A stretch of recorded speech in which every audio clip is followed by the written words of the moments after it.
AITA for exposing my mother-in-law after she secretly altered my drink. I'm Keith, 37, and when this happened, Brooke and I had been married for 6 years. I didn't marry Brooke expecting to keep score with her family. I wasn't the husband who asked what every grocery item cost or demanded proof when she bought lunch with a friend. We both had our own spending money. We both contributed to a shared checking account for bills, and we kept a joint savings account for bigger goals. My only firm rule was that shared money required shared decisions. That rule had never been controversial until her family needed something. At first, the requests were small enough to sound harmless. Her mother, Marjorie, needed help replacing a broken water heater. Her father, Raymond, had a medical bill that was supposedly about to go to collections. Her older brother, Mason, was between paychecks and only needed a few $100s until Friday. Friday would come. Mason would stop answering texts. At the next family dinner, he would make a joke before I could bring it up. "Relax, man," he once said, reaching for another dinner roll. "Nobody's stealing your precious retirement plan." Everyone laughed except me. Brooke touched my knee under the table and gave me the look that meant, "Please don't start." I didn't start. That was the pattern. I fixed a loose handrail at her parents' house. I replaced a garbage disposal. I carried furniture up a flight of stairs while Raymond stood behind me telling me how he would have done it differently. I brought wine when Marjorie asked, paid for dinner more times than I could count, and ignored comments about how I was too serious whenever I declined a surprise request for cash. For the first couple of years, Brooke would apologize on the drive home. "They're a lot," she would say, resting her head against the passenger window. "I know they are. I don't mind helping," I'd tell her. "I mind finding out after the money is gone." I know. Back then, I believed she did. Over time, her apologies changed. First, they became explanations. Mom doesn't know how to ask without sounding dramatic. Mason is embarrassed. Dad comes from a different generation. Then they became criticism. You make everything feel transactional. You always assume the worst. The way you ask questions makes me feel like I'm being cross-examined. I'll be honest about my part. I can be blunt. When conversations get emotional and people start talking in circles, I get quieter, not warmer. I want dates, amounts, and a direct answer. Brooke said that made her feel like she was in a business meeting instead of a marriage. So I worked on it. I stopped bringing up money at dinner. I waited until we were home. I started sentences with, "I'm not angry," even when I was. I told her I understood that helping family mattered to her. But I never agreed that our joint account should become an open line of credit for people who treated questions as insults. The first transfer that truly bothered me was $300 with the description "help." I noticed it while paying the electric bill. I asked Brooke about it that evening while she was loading the dishwasher. "My mom needed it," she said without turning around. "For what?" She slid a plate into the rack harder than necessary. "Does it matter?" "It matters because it came from the joint account." She had a prescription issue.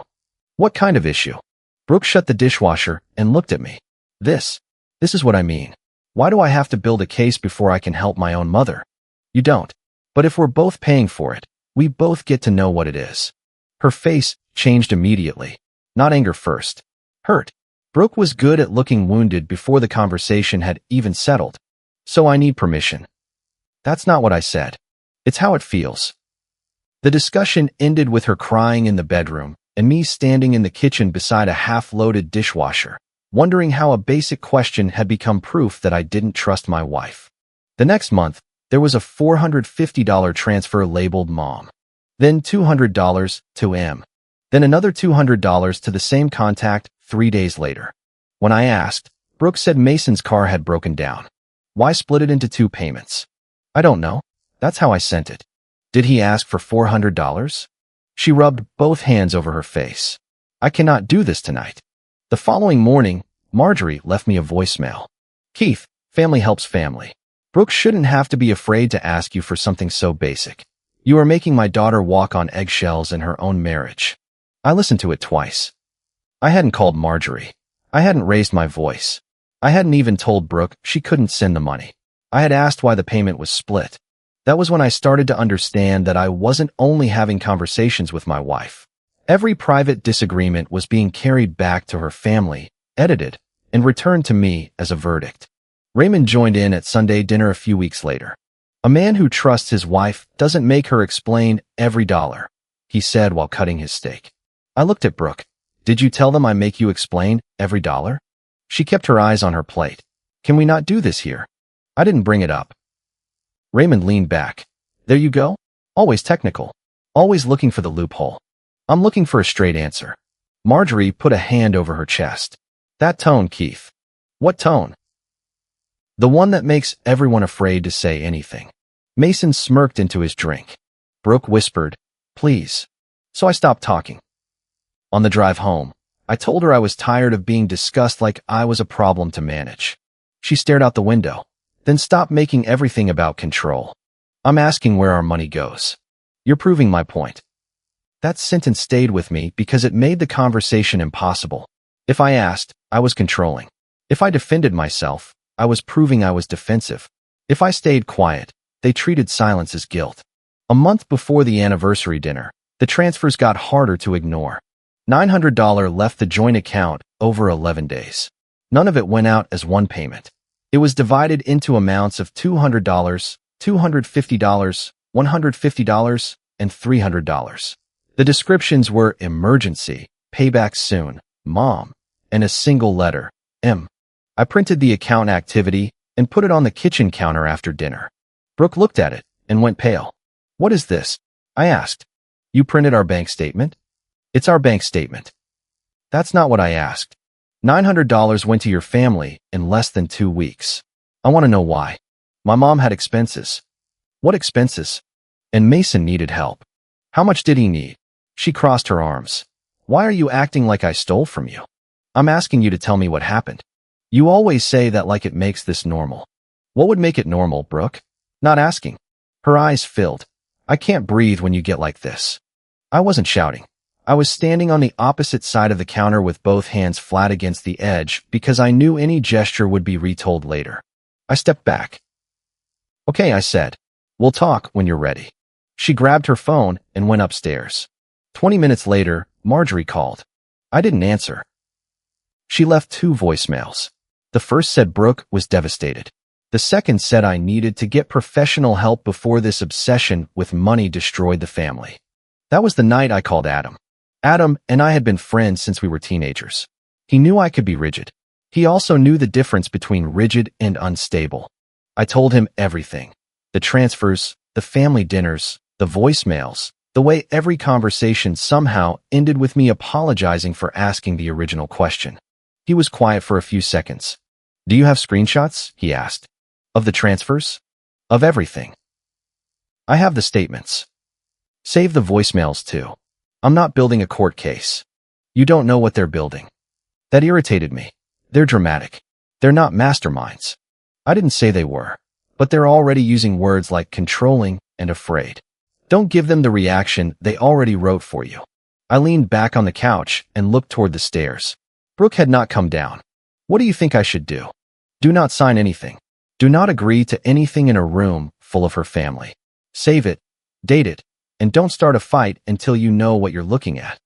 I'm not trying to fight. I know. That's why they keep winning. I didn't like hearing that, but I started saving records. Not secretly at first. I downloaded the statements from accounts with both our names on them. I saved Marjorie's voicemails. I took screenshots of texts where Brooke admitted sending money and then later claimed she had never hidden anything. I made a simple timeline. It made me feel ridiculous. It also made the pattern impossible to deny. 3 days before her parents' 38th anniversary, Brooke told me we were expected at dinner on Saturday. She was standing in the bedroom doorway, folding and unfolding the cuff of her sweater. I know things have been tense, she said. I need you to please not embarrass me. The wording landed harder than it should have. I wasn't planning to. You know what I mean.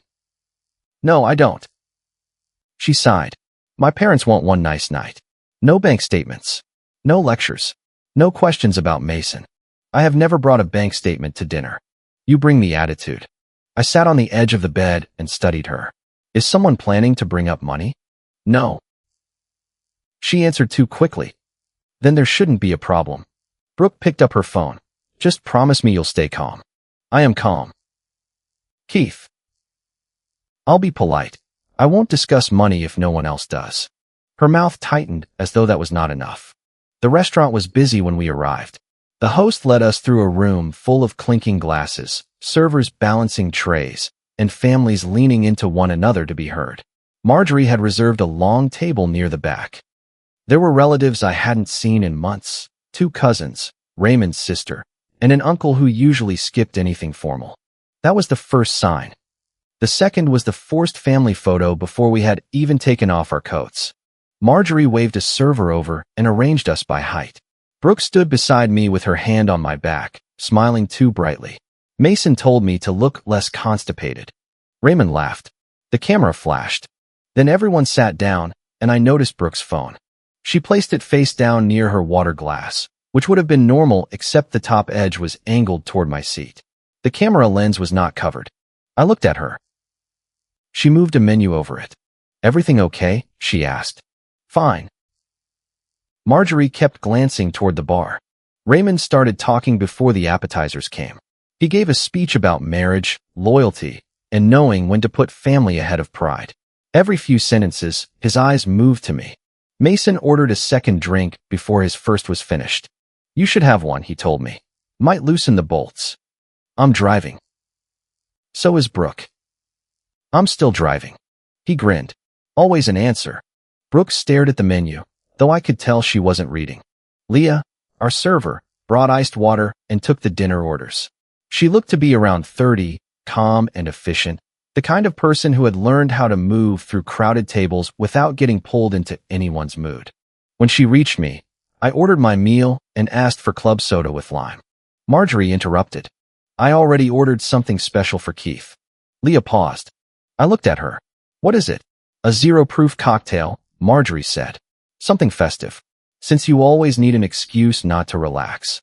A few people laughed. Leah did not. She looked down at the order pad, then toward the bar. "I can bring the club soda too."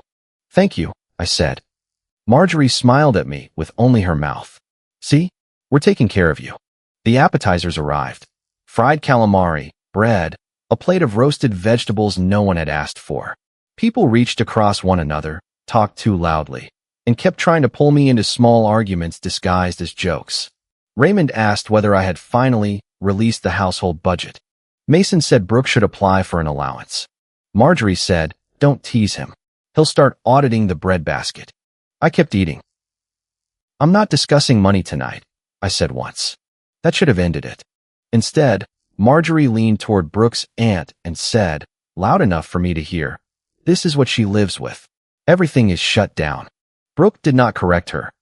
About 10 minutes later, Marjorie stood up and went toward the bar. Leah was carrying plates in the opposite direction. Marjorie returned with a short glass filled with amber liquid, crushed ice, and an orange peel. She set it directly in front of me. "Your virgin drink," she said. Then she leaned close enough that only I could hear. "Maybe this will make you easier to manage." I looked at her. She smiled. As she straightened, her right hand moved from the table to her purse. Between her fingers was a tiny bottle, the kind sold in hotel minibars. She slipped it inside and snapped the purse shut. I didn't know exactly what she had done. Maybe she had added more alcohol. Maybe the bottle was unrelated. Maybe I was seeing what 6 years of tension had trained me to see. Then I looked at Leah. She stood 3 tables away with a tray against her hip. Her eyes were on the glass. When she noticed me watching her, she looked away too fast. That was enough for me not to drink it. I picked up the glass. Marjorie watched. So did Brooke. I raised it slightly and said, "Thanks. That's thoughtful." A server passed behind Mason, and everyone shifted to make room. At the same time, Brooke turned toward her aunt. There was an untouched cocktail sitting just beyond Brooke's place setting. One Mason had ordered before walking away to take a call. I switched the positions of the 2 glasses. I didn't drink from Mason's either. I set my hand around it long enough to make it look as though I had, then put it down. When Leah came back, I said, "Could I get a bottled water? Unopened, please." Her eyes flicked toward Marjorie. "Of course." Brooke looked at me. "You're not going to try the drink?" "In a minute." The sealed bottle arrived. Leah twisted nothing, touched nothing. She set it down with the cap intact. "Thank you," I said. For the next 20 minutes, the pressure increased. It was almost interesting to watch once I accepted that it was coordinated. Marjorie asked why I looked tense. Raymond said an anniversary dinner was no place for silent punishment. Mason returned, grabbed the drink now sitting near me, took one sip, and made a face. "Whoa," he said. "That's not virgin." The table went quiet for half a second. Marjorie recovered first. "That's your drink." "No, it was sitting here." "You ordered bourbon." "I ordered a double, not paint thinner." Brooke reached for the amber drink that now sat beside her. I put my hand over the top of the glass. "Don't." Her eyes snapped to mine. "Why?" "I don't know what's in it." Marjorie laughed too loudly. "For heaven's sake, Keith." Brooke pulled her hand back. "You're being weird." "Then leave it alone." Raymond's face hardened. "You don't tell my daughter what she can drink." "I just did." There was the reaction they had been waiting for. Not a meltdown. Not slurred speech. Just one firm sentence they could stretch into something else. Brooke glanced at her phone. The menu had shifted. The camera faced me again. I looked directly at it. Then I turned to Leah, who was setting down entrees at the other end of the table. "Could I get an itemized receipt for everything ordered under this table?" Marjorie waved one hand. "We don't need paperwork during dinner. I'm paying for mine. Raymond and I are hosting. Then you'll have a copy too." "It's our anniversary," she said. "Can you not turn one evening into an investigation?" That reaction told me more than the drink did. Leah's expression stayed neutral. "I can print an itemized check." Marjorie looked at her. "Later." I said, "Now please." Leah nodded and walked away. Raymond put down his fork. "What exactly are you trying to prove?" "Nothing yet." "There it is," Mason said. "The detective act." Brooke spoke for the first time in several minutes. Her voice was quiet. "I just want you to listen tonight." "Listen to what?" She looked toward her father. Raymond cleared his throat. "We're worried about the way finances are handled in your marriage." I almost laughed, but didn't. "So this is about money." "It's about Brooke feeling safe," Marjorie said. "At your anniversary dinner. We thought a public place might keep things civil." I looked around the table. Relatives stared at their plates or watched me with tight, expectant faces. It was not an anniversary dinner with an awkward conversation attached. The dinner was the set. "What do you want?" I asked. Brooke folded her napkin into smaller and smaller squares. Raymond said, "We want you to agree that Brooke can use a reasonable portion of the household funds without being questioned." "She already can." Marjorie shook her head. "Not without punishment." "What punishment?" "The coldness. The interrogations. The way you make her feel guilty. I ask where money goes." "There," Raymond said. "You hear yourself?" Leah returned holding a narrow printed receipt. She placed it beside me. Marjorie reached for it. I picked it up first. The receipt listed the table's drinks by time and seat position. Mason's bourbon was there. Raymond's scotch. 2 glasses of wine for Marjorie. A 0-proof spritz for Brooke's aunt. The drink assigned to my seat was listed as a smoked old-fashioned. Under it were 2 modifiers. Double pour. Serve in 0-proof glass. I read it twice. Then I took out my phone and photographed the receipt. Marjorie's voice sharpened. "That doesn't mean anything. It means this wasn't virgin. It was probably entered wrong." I looked at Leah. "Can you confirm what was ordered?" Leah chose her words carefully. "I can confirm that the drink entered for this seat was an alcoholic old-fashioned with a double pour modifier." "Who ordered it?" She glanced at Marjorie, then back at me. "The request was placed at the bar and added to the table. By her." "I can confirm what was entered. I can't speak to anyone's intent." That was not dramatic. It was better than dramatic. It was factual. Marjorie's face went red. Raymond picked up the receipt. "Why does it say 0-proof glass?" Leah said, "That modifier usually refers to presentation." Marjorie stood. "This is absurd. We are not interrogating restaurant staff because Keith wants attention." "I didn't order the drink," I said. "You needed to relax." "So you ordered me a double and called it virgin?" "It was a joke." "No," I said. "The comment was a joke. The drink was a double." Brooke's hand closed around her phone. I looked at her. "Did you know?" She stared at me. "Keith, not here." "Did you know what your mother ordered?" "This is exactly what I mean," she said. "You always make everything sound criminal." It was not an answer. I stood, put cash beside my plate for my meal, and slipped the receipt into my pocket. Raymond rose too. Sit down. We are not finished. I am. Marjorie's voice followed me. You are humiliating this family. I turned once. You handed me a drink you lied about. I'm leaving before you decide. My reaction proves your point. Brooke came after me into the parking lot. The night air was cold enough to sting my face. She caught up near the car. You ruined their anniversary. I unlocked the doors. Did you know? Stop saying it like that. Yes or no? My mom thought you would loosen up. That's not what I asked. Brooke crossed her arms. You went in there looking for a conspiracy. I went in there because you asked me not to embarrass you before anything had happened. You were hostile all night. I barely spoke. Exactly. You sit there judging everyone. Then you pull out receipts like we're all criminals. Your mother ordered me a double and called it virgin. She wasn't trying to hurt you. Then why lie? Brooke looked away. I opened the driver's door. She said, I'm not getting in the car with you when you're like this. I've had sealed water. You know what I mean. No, Brooke. I don't anymore. She called Marjorie to pick her up. I drove home alone. Adam answered on the second ring. What happened? You were right, I said. About what? They tried to get me to sign something. Or agree to it. I didn't stay long enough to see the paper. Did you sign anything? No. Did you drink? No.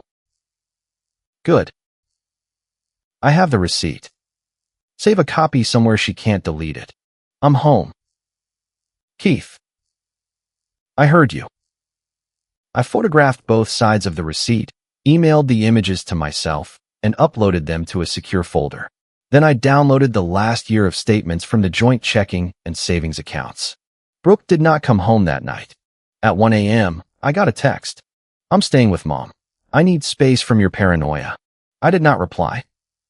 The next morning, I sat at the kitchen table with coffee and started matching transfers. There were more than I had seen. Brooke had been moving money in amounts small enough to blend into normal spending. $300 here, $175 there, $500 labeled repair, $250 labeled groceries, sent to a contact that was not a store, but Marjorie's phone number. Several payments went to Mason under nicknames or initials. Over 8 months, the total was just over $14,000. Not all of it came from checking. Twice, money had been moved from joint savings into checking and then sent out within 48 hours. I stared at the total until the numbers stopped feeling real. $14,000 would not ruin us. That wasn't the point. The point was that Brooke had hidden it, split it, mislabeled it, and then helped her family build a story that my questions were abuse. I searched the shared household email account for transfer confirmations.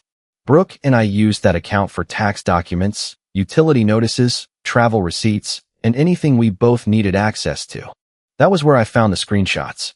The email subject was Mom Docs.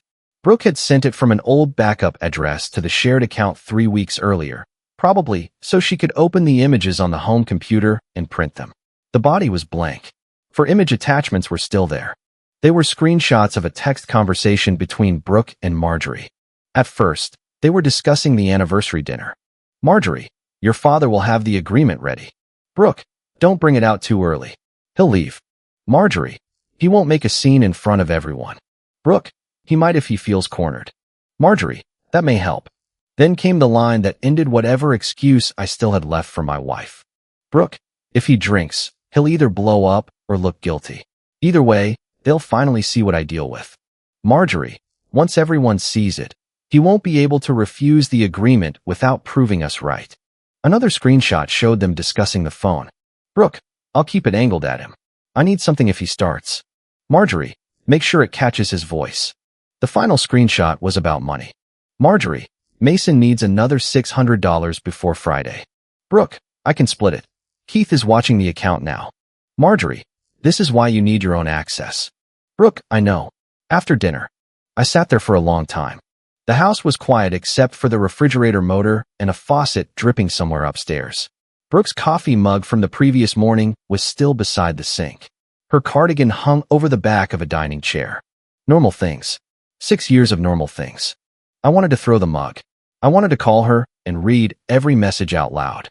I wanted to drive to Marjorie's house and ask all of them what kind of people set up a husband to look intoxicated so they could pressure him into giving up oversight of joint money.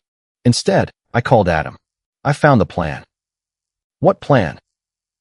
I read him the messages. He swore quietly. What are you doing right now? He asked. Sitting in the kitchen. Good. Stay there. I'm not going anywhere. Do not call her yet. She helped them. I know. She was going to record me. I know. She sent $14,000. Keith, listen to me. Do not give them the explosion they were planning to use. Save everything. Then call an attorney. The word attorney made the situation feel final. I'm not filing for divorce today. I didn't say you were. You need to know what you can do with the accounts without creating a problem for yourself. That was reasonable, which annoyed me because I wanted permission to do something unreasonable. I saved the screenshots in 3 places. I printed the email header showing the date and account. I exported the bank transactions into a spreadsheet and matched each transfer to the contact information. Then I called a family attorney. I told her the truth, including the fact that I had access to the shared account and shared household email, but had not accessed Brooke's private phone or guessed any passwords. She asked careful questions. She told me not to drain joint accounts, not to hide assets, and not to use money as leverage. She also told me I did not have to keep depositing my personal paycheck into an account being used for undisclosed transfers. That afternoon, I opened a new account in my name and redirected my future direct deposits. I left enough in the joint checking account to cover the mortgage, utilities, insurance, groceries, and other legitimate bills. I did not touch Brooke's paycheck. I did not empty savings. I did cancel 2 automatic payments that had been set up to Marjorie and Mason without my knowledge. One was for $300 a month to Marjorie. The other was $150 every 2 weeks to Mason. When I saw those, I stopped thinking of the money as a series of emotional emergencies. It was a system. I texted Brooke that evening. I have reviewed the joint accounts. Future income will go into my personal account. I will continue funding my share of all necessary joint expenses. No more transfers to your family from joint funds without written agreement. We can discuss this with a counselor or attorneys present. She called immediately. I let it ring. Then came a text. You are financially abusing me. I replied once. You have full access to your income and the existing joint funds. I have not restricted your accounts. I am stopping undisclosed transfers from my future earnings. Put anything else in writing. Marjorie left 4 voicemails. The first called me cruel. The second said Brooke was terrified. The third said family helps family 3 times. The fourth said Raymond would handle this man to man. I saved all of them. 2 days later, Leah responded to a message I had sent through the restaurant's general contact address. I had kept it simple and factual. I told her the drink order might be disputed and asked whether she could confirm the receipt if needed. Her reply was cautious. I can confirm the itemized receipt and that the beverage assigned to your seat was entered as an alcoholic old-fashioned with a double pour and a presentation modifier. I cannot speak to what anyone intended or what may have been added after it left the bar. That was all I needed. Brooke came home on Wednesday afternoon while I was working at the dining table. She had Marjorie with her. I stood when they entered. Marjorie stepped forward. We are not doing this through text messages. I am. This is a marriage, not a legal dispute. You tried to turn it into a public hearing at dinner. That was an intervention. You gave me a double drink and called it virgin. Her lips thinned. No one forced you to drink. I didn't. Brooke put her purse on the counter. Can Mom and I please sit down? Your mother can leave. You and I can speak with a counselor. Marjorie laughed once, sharp and disbelieving. You don't get to order me out of my daughter's home. My name is on the home too. Brooke said, Keith, don't. I looked at her. Did you know what was in the glass? She flinched, but did not answer. Marjorie stepped between us. She knew I wanted you to relax. That is not a crime. I didn't say it was. I said it was a setup. Brooke's face changed. That told me she did not know exactly what I had found. I continued. I also know about the agreement, the phone, and the plan to split Mason's next payment because I was watching the account. The color left her face. Marjorie looked at Brooke. What did you tell him? Nothing. I said, you sent the screenshots to our shared email. Brooke sat down hard in one of the dining chairs. Marjorie recovered quickly. Private messages taken out of context. Which part needs context? The part where he would blow up or the part where he would look guilty? Brooke whispered, I was desperate. For what? To be heard. You could have told me the truth. I tried. No. You told your family a version where asking about $14,000 made me dangerous. Marjorie said, You see? He has a number ready. He has been building a file on her. I found the number yesterday. Brooke's eyes filled. You went through everything. I reviewed our account and our shared email. You invaded my privacy. You used our money, our marriage, and my reputation as props in a story you planned before I walked into that restaurant. Marjorie reached for Brooke's shoulder. We're leaving. I didn't stop them. At the door, Brooke turned. My parents want everyone to clear the air Sunday. I'm not attending another ambush. It won't be an ambush. Who will be there? She hesitated. I almost smiled. Exactly, Marjorie said. If you refuse, everyone will know you have something to hide. I looked at her. I'll come. Brooke stared at me. But I'm not signing anything.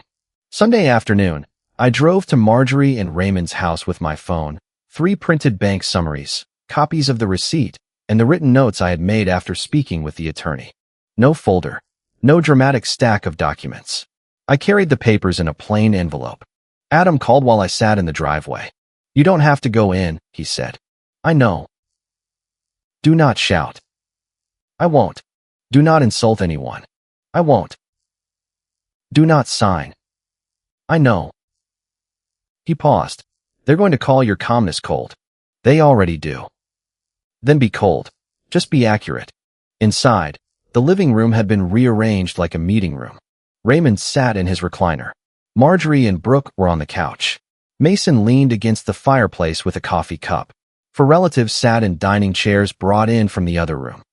Everyone had folded arms, tight mouths, or the uncomfortable posture of people who had been told they were coming to help someone and now realized they might have to participate. A document lay on the coffee table. Raymond pointed to the empty chair facing everyone. Sit. I stayed standing for a second, looking at the arrangement. Was the chair placement your idea or hers? Raymond's jaw tightened. Don't start. I sat. Marjorie clasped both hands over one knee. We are here because Brooke does not feel safe discussing money with you alone. Brooke looked down. Raymond said, We have all seen the way you shut her down. Mason took a sip of coffee. And the way you act like helping family is embezzlement. One of Brooke's aunts added. She says she has to justify basic expenses. I looked at Brooke. Do you want to say that yourself? Her eyes were red. I'm tired of protecting you. That line sounded rehearsed. I nodded once. Okay. She seemed unsettled by the lack of argument. Raymond picked up the document. This is a simple agreement. It gives Brooke independent control over a fixed percentage of the joint funds. No interrogation. No retaliation. No moving money to punish her. I'll read it. You'll sign it, Marjorie said. No. Raymond slapped the paper onto the table. Then why are you here? To listen. For the next 15 minutes, I did. Raymond said I was not generous enough to be a real husband. Marjorie said Brooke had been emotionally isolated. Mason said I treated money like a weapon. An aunt said marriage required trust. A cousin said maybe I did not realize how intimidating my quiet anger could be. Brooke said she had spent years afraid to ask for anything. I wrote down a few phrases on my phone. Marjorie noticed. Are you taking notes on us? Yes. That is not normal. Neither was the drink. The room tightened. Raymond said, We are not going back to that performance. It wasn't a performance. Marjorie leaned forward. You refused a harmless drink, caused a scene, and stormed out of our anniversary. I did not drink a double old-fashioned that was handed to me as a virgin cocktail. You're obsessed with that receipt. Because it exists. Mason rolled his eyes. Receipts can be wrong. I looked around the room. Are you finished? No one answered. I placed my phone on the coffee table. Before I sign anything, I want everyone to understand what actually happened at that dinner. Marjorie immediately reached for the document as if to cover the table. I set the copy of the itemized receipt beside it. The drink assigned to my seat was an alcoholic old-fashioned. Double pour. served in zero-proof glassware. Raymond picked it up. His eyes moved down the page, then back up. This could be a mistake. I opened Leah's email and read it exactly as written. She confirms the order was entered as alcoholic, with a double pour and presentation modifier. She does not claim to know anyone's intent. Marjorie said, a waitress covering herself proves nothing. It proves the drink was not virgin. I told you it was a joke. One you made while slipping a miniature bottle into your purse. Raymond looked at her. What bottle? She turned on him. Oh, don't be ridiculous. What bottle, Marjorie? Something from the bar. I don't remember. Mason stopped leaning against the fireplace. Brooke pressed her palms together between her knees. I continued. The receipt was the first thing I confirmed. Then I found the planning messages. Brooke stood. Keith. I looked at her. Sit down. She froze. I didn't raise my voice. I didn't need to. After a second, she sat. I opened the screenshots on my phone and turned the screen toward Raymond first. He read in silence. Then he passed the phone to his sister. The room changed slowly. It wasn't one dramatic gasp. It was smaller than that. A chair creaked. Someone set down a coffee cup. Mason rubbed the back of his neck. One aunt covered her mouth with 2 fingers. Raymond took the phone back and read Brooke's message aloud. If he drinks, he'll either blow up or look guilty. Either way, they'll finally see what I deal with. Brooke said, I did not mean it like that. How else does that sentence work? Raymond asked. She looked at Marjorie. Marjorie's eyes filled instantly. We were trying to help her. I said, by manufacturing evidence. We were trying to make people see how you behave when you lose control. I stayed sober. You see, she said, turning to the room. He says that like he outsmarted us. This is all a game to him. No, I said. You made it a game. I just declined to play drunk. Mason stepped in. Okay, the drink thing was stupid. Can we admit everybody handled it badly and move on? I took out the bank summaries. Not yet. His face changed before I said his name. I laid out a timeline of transfers. Dates, amounts, descriptions, recipients. I had highlighted nothing. The numbers did not need help. Over 8 months, Brooke transferred $14,280 from our joint checking and savings to Marjorie and Mason. Raymond stared at the page. Marjorie said, that money was for family needs. How much went to Mason? Raymond asked. Mason lifted both hands. It was a rough few months. Don't act like I robbed anyone. I answered, $6,450. He stopped talking. Raymond looked at Brooke. Is that real? Brooke's voice was barely audible. Some of it was temporary. Temporary means repaid, I said. Nothing was repaid. Marjorie said, I was going to return my portion. When things settled. Which things? She opened her mouth, then closed it. I pointed to the recurring payments.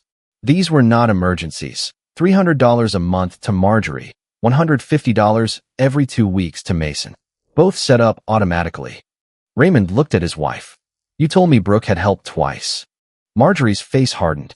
I did not tell you every detail because I knew you would overreact. A strange silence followed that.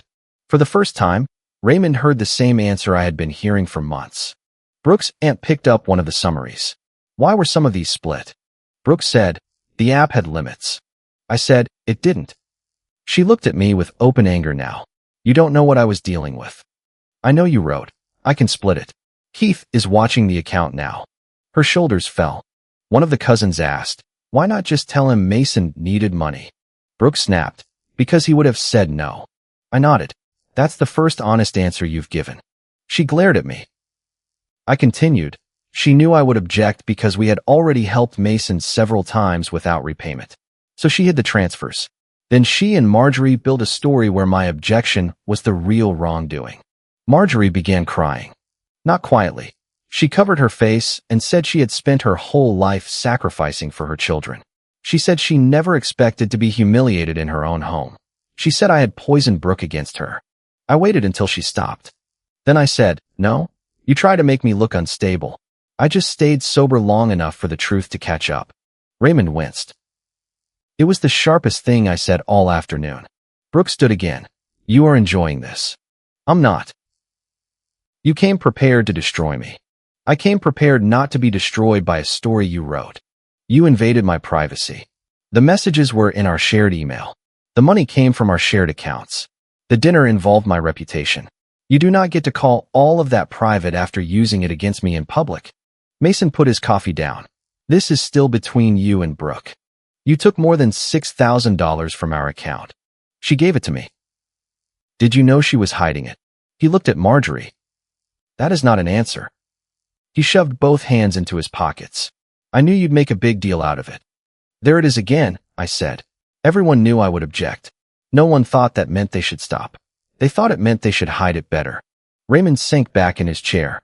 He looked older than he had when I walked in, but I did not mistake humiliation for accountability. He turned to Marjorie. Did you order the drink knowing it wasn't non-alcoholic? She wiped her cheeks. I ordered something stronger because he is impossible when he sits there judging everyone. That's not what I asked. She snapped. Yes, I knew. Brooke closed her eyes. Raymond looked at her. And you knew? Brooke did not answer. I asked the question again, slowly. Did you know what was in that glass before your mother handed it to me? Her lower lip trembled. Yes, she whispered. No one moved. That was the moment the marriage ended for me. Not when I saw the transfers. Not when I read the messages. Not even when she let me drive home alone after accusing me of paranoia. It ended when she said yes in a room full of people because there was finally nowhere left for the truth to hide. I picked up the unsigned agreement from the coffee table and placed it back in front of Raymond. I'm not signing away my right to ask what happens to money I earned and shared. Marjorie said, so you're abandoning your wife over one mistake.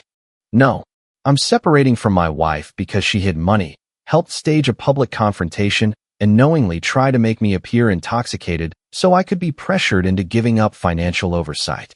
Brooke started crying. I kept my voice level. Effective immediately, our finances remain separated except for necessary joint obligations. I will pay my fair share of the mortgage, utilities, insurance, and other legitimate bills.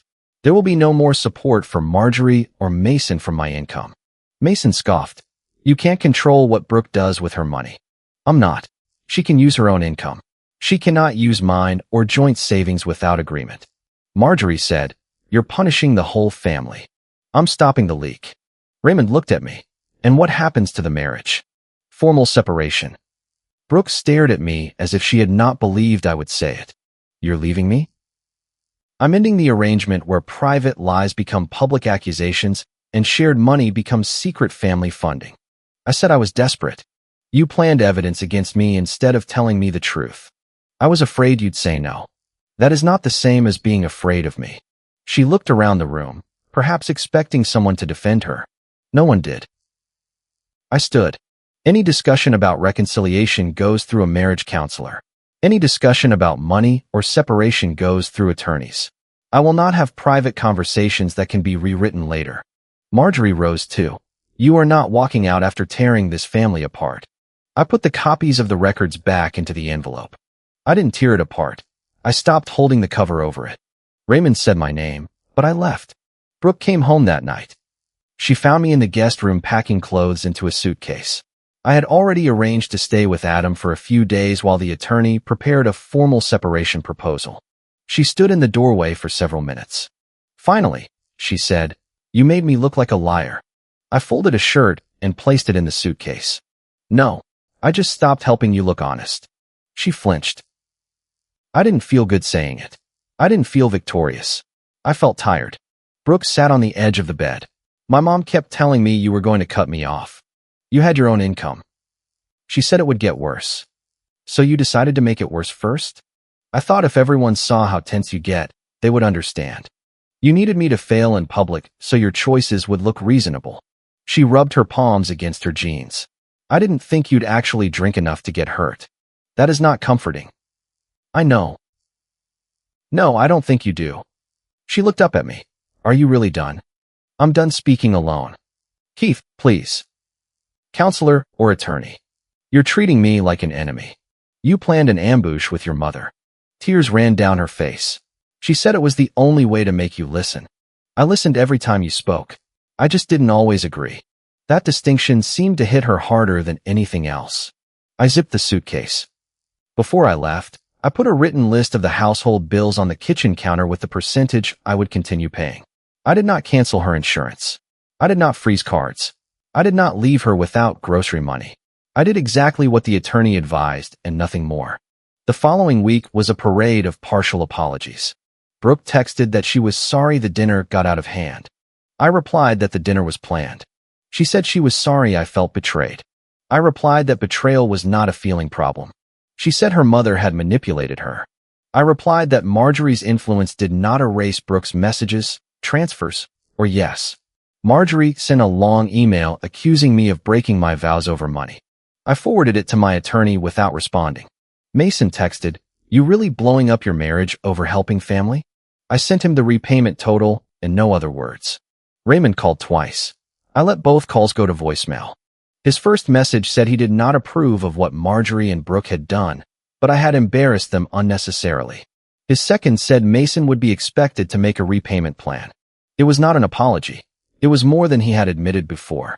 The relatives who had attended the intervention began reaching out in careful, awkward ways. Brooke's aunt apologized for accepting a one-sided story. One cousin said she had been told I monitored Brooke's personal purchases and threatened to leave her without money. Neither was true. That was another consequence I had not anticipated. Once the central lie collapsed, smaller lies came with it. Brooke had not only said I questioned family transfers. She had told people I reviewed her receipts, restricted her cards, and became unpredictable when she asked for help. I sent my attorney every message. Brooke and I attended one counseling session 2 weeks later. We sat on opposite ends of a couch while the counselor asked Brooke why she had believed a staged confrontation was safer than a direct conversation. Brooke said, "Because he always had facts." The counselor waited. Brooke looked at me. He would show me numbers, and I would feel like there was no room for what I felt. I said, "There was room for how you felt. There wasn't room for changing the number." She started crying. The counselor asked whether Brooke understood the difference between financial disagreement and financial control. Brooke said she did now. Then the counselor asked whether she would have admitted the transfers if I had not found them. Brooke did not answer. I knew then that counseling might help her understand herself, but it would not restore my trust on a schedule convenient to anyone. Through our attorneys, Brooke signed a written acknowledgement of the transfers. The document did not call them theft. It stated the total amount, identified which funds came from joint savings, and confirmed that I had not approved them. She agreed to repay my share over time as part of the financial separation. Mason did not magically produce $6,000. He signed a repayment plan after Raymond told him the family would no longer cover for him. He missed the second payment, then made it a week late. I expected that pattern to continue, but now it was documented and no longer disguised as an emergency. Marjorie lost the automatic payments. She also lost the easy version of the story where she was simply protecting her daughter from a cold husband. Some relatives still sided with her. She told people I had weaponized paperwork and destroyed the family over pride. I stopped trying to correct everyone. The people who mattered had seen the messages. Raymond did not transform into a supportive father-in-law. He remained defensive about his role and insisted he had only been acting on what he was told. I reminded him that he had insulted me for years without checking anything. He said, "I thought my wife and daughter were telling the truth." I said, "You wanted their version to be true." He did not call again. Brooke asked several times to meet alone. I refused. Every conversation happened with the counselor, an attorney, or in writing. She called that cold. Maybe it was. But after discovering that my tone, pauses, and expressions had been discussed, edited, and prepared for an audience, privacy no longer felt intimate. It felt unsafe. 3 months after the anniversary dinner, I signed the formal separation papers. I continued paying my share of the necessary bills. Brooke moved her income fully into her own account. The joint savings stayed restricted to written, mutual approval while the attorneys worked through the division. There were no more transfers to her family. At our final counseling session before taking a break, Brooke said she wanted another chance. "I know I chose them over you," she said. "I know I made you into the villain because it was easier than telling my mom no." I believe that she understood more than she had at the intervention. I also knew understanding was not the same as trust. "I don't hate you," I told her. She started crying. "That almost makes it worse.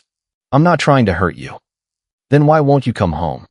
Because I would spend every day wondering what version of our life you were telling someone else. She had no answer. I left the session without promising reconciliation. People have asked whether exposing everything in front of her family was cruel. Maybe parts of it were. I could have confronted Brooke privately after finding the messages. I could have refused the intervention. I could have let the attorney handle every fact behind closed doors. But that family had already turned private lies into a public case against me. They had invited relatives, arranged the room, written an agreement, and sat me in a chair like a defendant. Brooke said she was tired of protecting me before I had even spoken. I did not bring strangers into our marriage. They did. All I did was bring the missing evidence. I'm not happy my marriage ended this way. 6 years does not disappear because a receipt proves you were right. There are mornings when I still reach for my phone to send Brooke something ordinary. A photo of a badly parked car. A joke Adam made. A reminder about a bill we used to split without thinking. Then I remember her phone angled toward my seat. I remember the message saying I would either blow up or look guilty. I remember her whispering yes. The strangest relief has been not having to prove that my boundaries are reasonable to people who only hated them because they benefited from crossing them. I didn't win my marriage back that night. I won myself back. If you like the stories, don't forget to leave a comment and support the channel by subscribing. See you in the upcoming stories.